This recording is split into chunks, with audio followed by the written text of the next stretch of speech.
أشهد أن لا إله إلا الله وحده لا شريك له وأشهد أن محمدا عبده ورسوله أما بعد فأعوذ بالله من الشيطان الرجيم بسم الله الرحمن الرحيم. All the distinguished guests, Assalamu alaikum wa rahmatullahi wa barakatuhu. Peace and blessing of Allah be upon you all. Firstly, I would like to express my gratitude to all of our guests who are attending today's event here in Guatemala.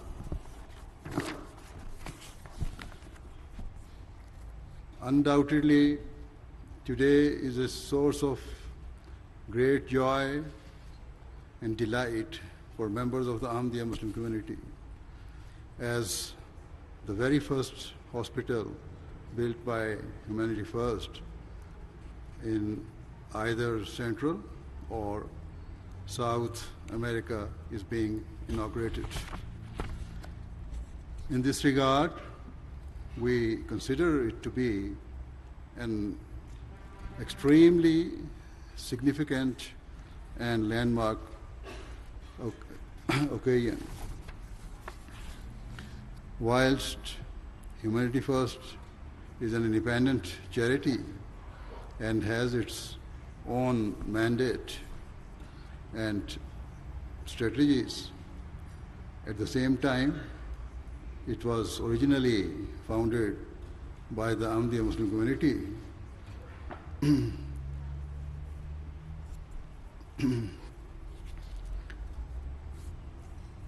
through financial contributions and other means. Ahmadi Muslims across the globe support the efforts of Humanity First.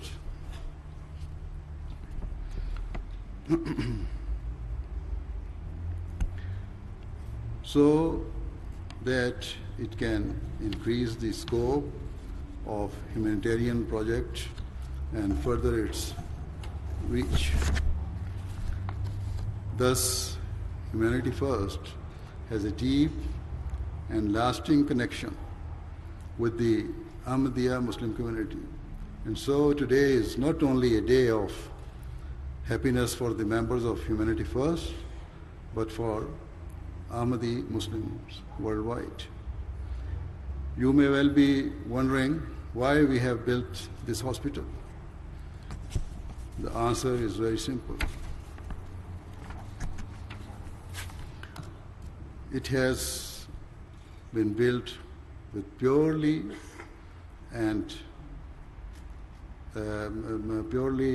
one intention, and that is quite simply to serve humanity by providing high quality health care to the people of this nation. Also, I wish to clarify at the outset that having built this institute, this will not be the end of our services to this country. Rather, it is my prayer that this proves to be the first of many humanitarian projects established by Humanity First in this region.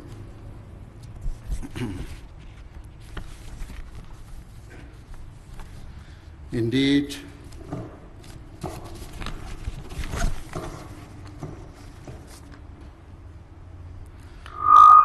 I hope and pray that the opening of the hospital serves as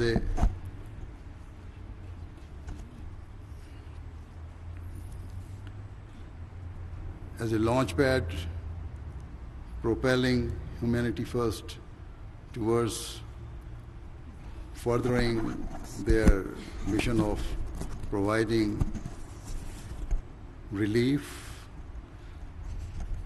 support, and opportunities to people throughout the world. Perhaps some of our guests may be surprised or even perplexed as to why a Muslim community has so much passion and determination to help and serve non-Muslims.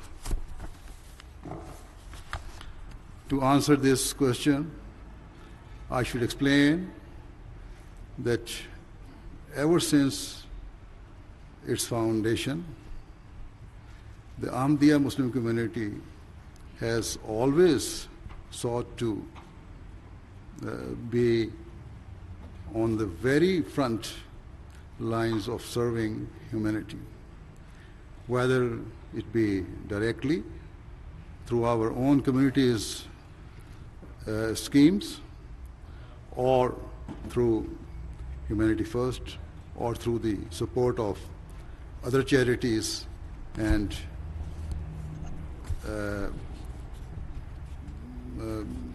good causes.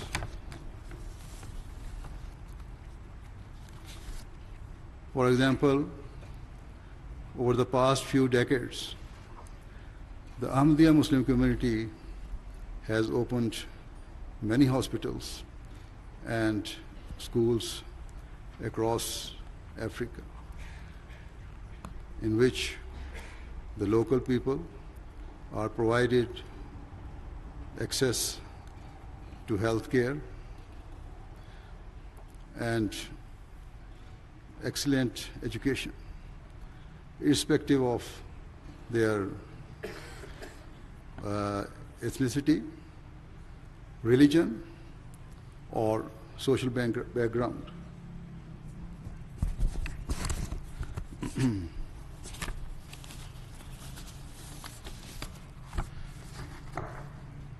Most of the patients treated at our hospitals in Africa are non-Muslims, and around 90% of the students who study in our schools are non-Muslims. Thus, we do not discriminate against any community or people and do not give any priority to our own members. In terms of education, the schooling we provide is from primary age all the way up to higher secondary education.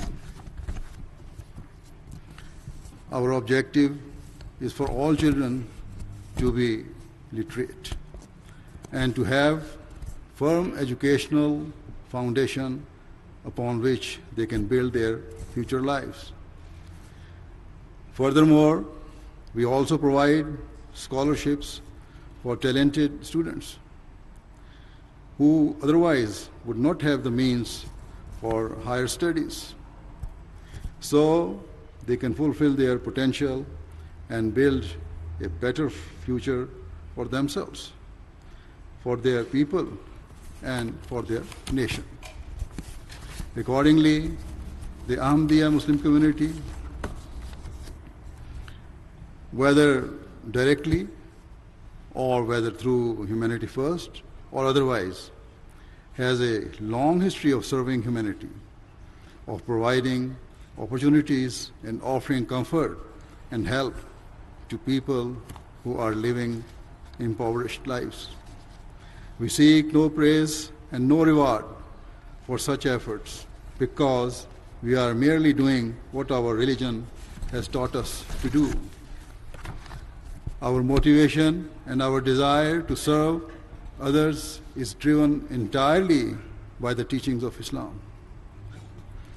The guiding light for any true Muslim is the Holy Quran, which was revealed to Islam's founder, the Holy Prophet Muhammad, peace and blessing of Allah be upon him. Time and again, the Holy Quran has instructed Muslims to serve mankind and to fulfill the needs of those who are suffering or are deprived in any way. It requires Muslims to be selfless and consumed by a love for others. It requires us to be ever ready to make sacrifices for the sake of the peace and well-being of other people. For example, in chapter 3, verse 111, Allah the Almighty has stated that a Muslim is he who enjoins what is good and forbids evil. Here the Quran explains that true Muslims are people who promote goodness, stay away from evil and injustice, and encourage others to do good deeds as well. Only a person who has a sincere love for humankind and feels the anguish of God's creation can be caring and sympathetic in the way the Quran desires. Such profound love for humanity is only possible if your heart is pure and free from malice and selfishness.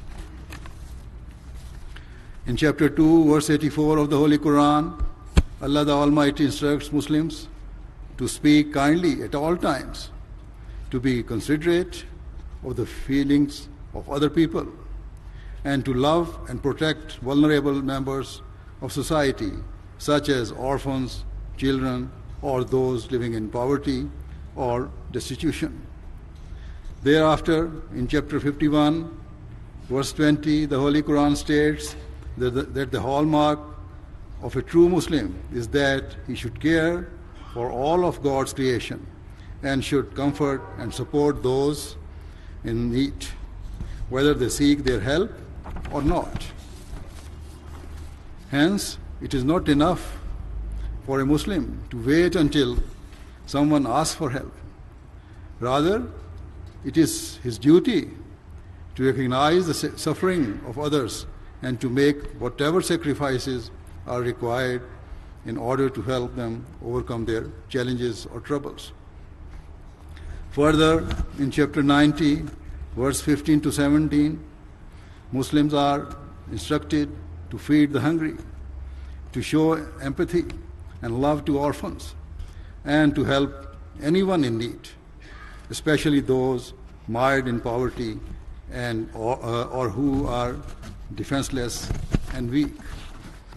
Muslims are taught to be the ones who comfort and love those people who have been failed by society and to carry the weight of their burdens on their own shoulders.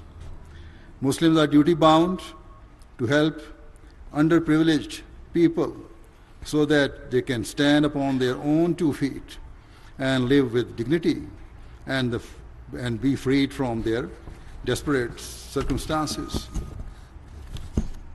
In return, the Quran states Muslims will be rewarded with increased spirituality, which in turn will take them towards God Almighty and make them recipient of His prayer. Similarly, in chapter 2, verse 196, the Holy Quran states that if a person wishes to save himself from humiliation, degradation, and ruin, he must be kind, generous, and do good to others without expectation of anything in return.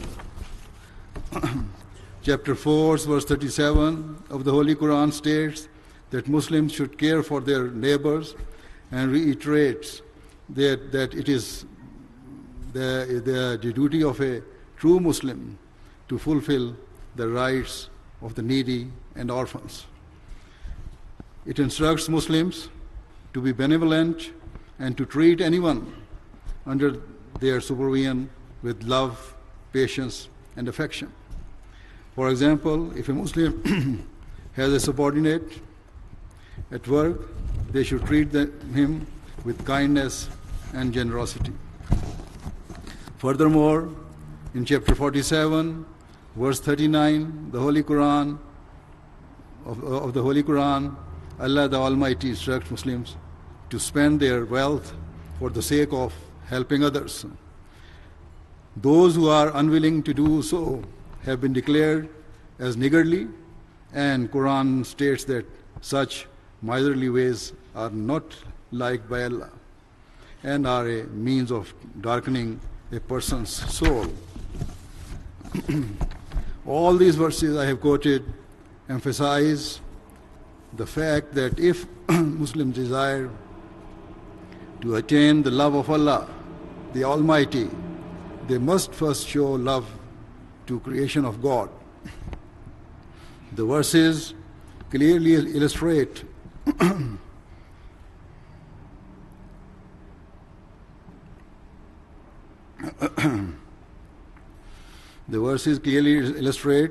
that the very foundation and bedrock of Islam is service to humanity. My purpose in sharing these Quranic quotes is so that you all know that Islam is not what is commonly portrayed in the media. It is not a religion of extremism, violence, or terrorism. Rather, it is a religion of love, compassion, and tolerance. It is a religion that considers service to humanity as a fundamental obligation placed upon its followers. Thus, how could it be possible that a true Muslim be hard-hearted or fail to help those who are suffering or facing any type of hardship? Having given some Quranic references, let me present the example of the founder of Islam, the Holy Prophet Muhammad, peace and blessing of Allah be upon him, with regard to service to humanity. In the modern era, it is often alleged that the Holy Prophet Muhammad, peace and blessing of Allah be upon him, was a belligerent leader who encouraged his followers to be violent. However, let it be crystal clear that this is a grave injustice made against his blessed character, and nothing could be further from the truth. The Prophet of Islam, peace and blessing of Allah be upon him, championed the rights of all people, of all races, and of all beliefs, and was a source of unparalleled mercy and grace for all mankind.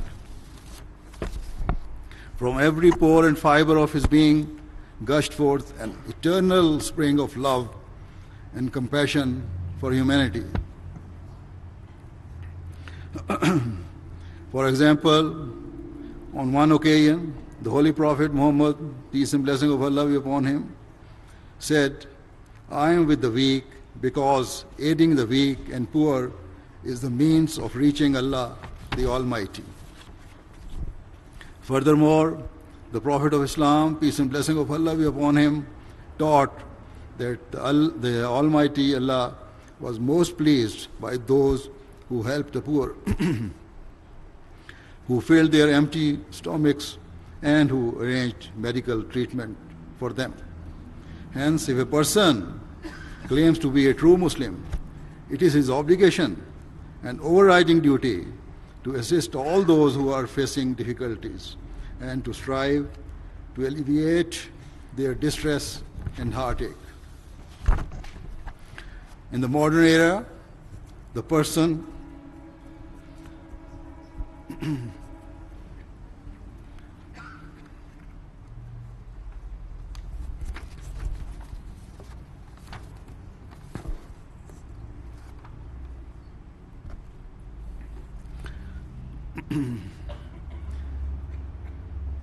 the person who, according to our faith, was sent by Allah the Almighty to enlighten the world of the true teachings of Islam was the founder of Ahmadiyya Muslim community, who we believe to be the promised Messiah and Imam Mahdi, the guided one. He was sent to show the world what Islam truly is and to propagate its teachings to all parts of the world.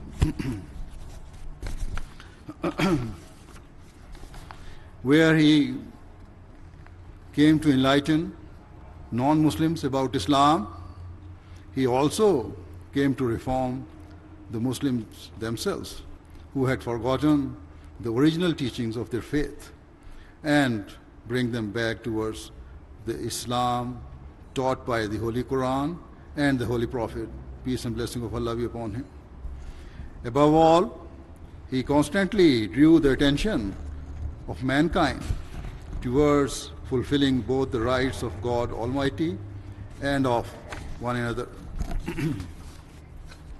On one occasion, the Prophet Messiah ﷺ said, serving humanity is itself a form of worship of Allah. At another place, the Prophet Messiah ﷺ said,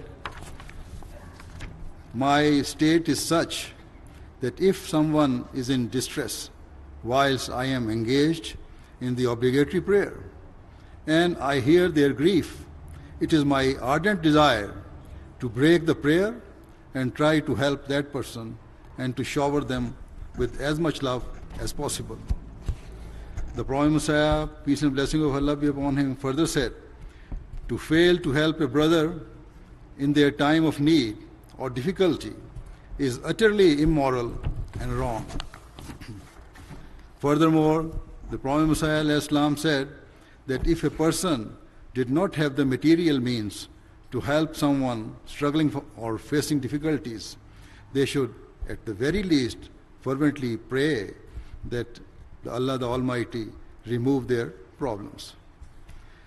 He taught that sincere prayer required a soft and pure heart, and so Muslims had a duty to be sympathetic to the plight of others and to consider their trials as though they were their own. On another occasion, the Prophet Messiah ﷺ said, more than anyone else, I implore people to manifest the highest morals and love towards non-Muslims, such as Hindus and others. The Prophet Messiah ﷺ said, treat all the creation of God with such deep love as though they are your close family members. Treat mankind in the same way that a mother treats her child. This is the way you should be, not that you help someone only so that you can attain benefit later or take a favor in return. Similarly, the Prophet Messiah ﷺ said in chapter 16, verse 91 of the Holy Quran, Allah the Almighty has instructed Muslims to act with justice and to do good to all others. Hence, you must treat even those people with love who have done no good to you. In fact, you should go beyond this and favor them and care for them as a mother cares for her child. What a magnificent and noble teaching. We have all seen and felt the pure love that a mother has for her child. A mother has no expectation of reward, nor does she seek any recognition. All the while, she loves her child more than she loves herself, and never weakens in her resolve to nourish and protect her offspring. In this mother-like spirit of selflessness that Islam requires Muslims to develop in their hearts for all of humanity and not just their own progeny. In practical terms, the Prophet Messiah ﷺ wasted no opportunity to serve others. For example, he lived in a very small village in India in the 19th century, where there were no proper medical facilities available. Thus, out of a desire to serve humanity, the Prophet Messiah ﷺ studied traditional native medicine and would keep a stock of such medication in his home. As a result, the local people would visit him, and irrespective of their caste, creed, or color, he would distribute medicines to them according to their needs. Many people, especially the poorest and most deprived members of society, benefited greatly from his provision. The only desire and objective of the Prophet Messiah ﷺ was to serve humanity, and this was the great treasure and legacy that he left behind for his community. Thus, the effort of the Ahmadiyya Muslim community to serve humanity in all parts of the world are entirely motivated out of a desire to ease the suffering of mankind, and this is why Humanity First is today opening its first hospital in this part of the world. With all my heart, I hope and pray that it fulfills its mandate and proves an exceptional means of alleviating the suffering of people regardless of their religious beliefs, regardless of their age, and regardless of their ethnic or social backgrounds. As I have said, we desire no reward or praise from the world. Our only target is to seek the love and favor of God Almighty. We are forever inspired by the words of the Prophet Messiah ﷺ, who said that serving humanity was the means of fulfilling the true purpose of our lives and attaining the blessings and bounties of God Almighty. I am confident it will now be clear to all of you that we have not constructed this hospital in order to profit or to gain favorable publicity. Rather, our only objective is to serve the people of your nation by providing high-quality health care to the people of this land. Rest assured, any fund generated by the hospital will be used to further serve the people of Guatemala, and not a penny will be sent abroad. Whatever income is received through patient fees will be reinvested to ensure that those who cannot afford treatment can receive it at a subsidized rate or, if feasible, for free. Apart from this, any additional income will be used to maintain and improve the hospital facilities or to fund new ways to serve humanity. Our previous humanitarian projects testify to the truth of what I have said. Wherever we have built schools or hospitals, we have never taken any of the income out of the country. Rather, we have always reinvested it locally in a way that benefits the people of that nation, and the same will be the case here in Guatemala. God willing, this is not the end of our commitment to serving this nation, but it's only the start. Certainly, it is my prayer and sincere hope that this hospital is the first of many humanitarian projects that we establish in this part of the world. I pray that we always continue to increase our efforts to fulfill our duty and responsibility to serve humanity. It is my prayer that Allah the Almighty blesses the hospital in all respects and enables it to go from strength to strength, and that it proves a shining example of service to humanity. I pray that it provides the best possible care for patients, and that the doctors and staff work tirelessly for the sake of providing relief to people, especially to those who are poor and deprived. May Allah the Almighty bless the work of the doctors and medical staff and enables them to heal and cure through His grace. It is my prayer that the administration manages the hospital in a way that the poorest people who cannot otherwise afford treatment are offered heavily subsidized care and, wherever possible, free treatment. This hospital has been named the Nasir Hospital, and Nasir means to help and support others. And so I pray that the hospital forever lives up to its name in all respects.